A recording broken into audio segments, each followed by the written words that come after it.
أهلا. تفضل. السلام عليكم. اخفض صوت التلفاز. تفضل. السلام عليكم. تفضل. أقول أنا سمعت إنك غزير جزاك الله خير.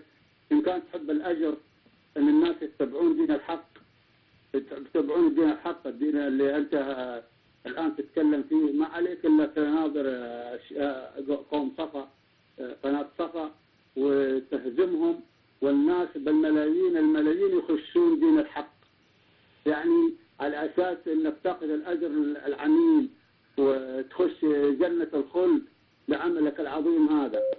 لا تتوقف عن مناظرتهم وبالأدلة اللي أنت الآن سمعناها منك، بس على أساس الناس تهتدي جميعا وبالملايين وزرافا، فلك الأجر ولك مثوبة إن شاء الله، إذا أنت سمعوك الناس وسمعوا علمك وهزمت الناس الغير متعلمين والناس اللي هم العمريين. جزاك الله خير.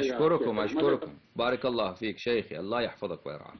أنا في خدمتكم، وأنا بل ناديت وطالبت قناة صفا بالمناظرة، ولكن هم لا يحضرون، وإنهم يخشون وإنهم يخافون، وإنهم قالوا علنا نحن لا نناظر قناة أهل البيت عليهم السلام أبدا أبدا.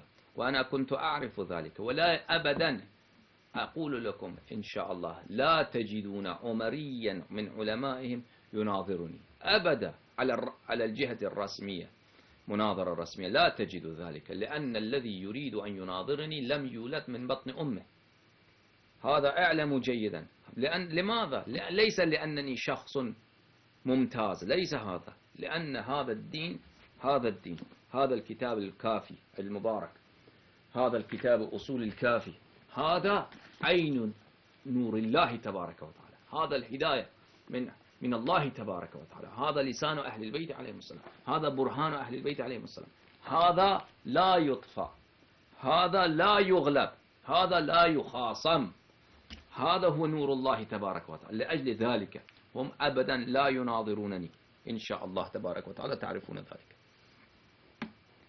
ليس لأنني أنا ممتاز وأنا عبقري، لا، ليس سبب ذلك. السبب إن هذا المذهب هو نور الله عز وجل، هو هداية الله عز وجل، هو بل القرآن المجسم، هذا هو المذهب النوراني، هذا هو.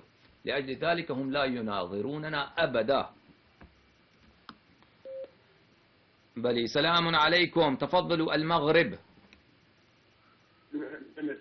مغرب تفضل. شكرا. أهلا. ألو. تفضل إنك على الهواء. ألو.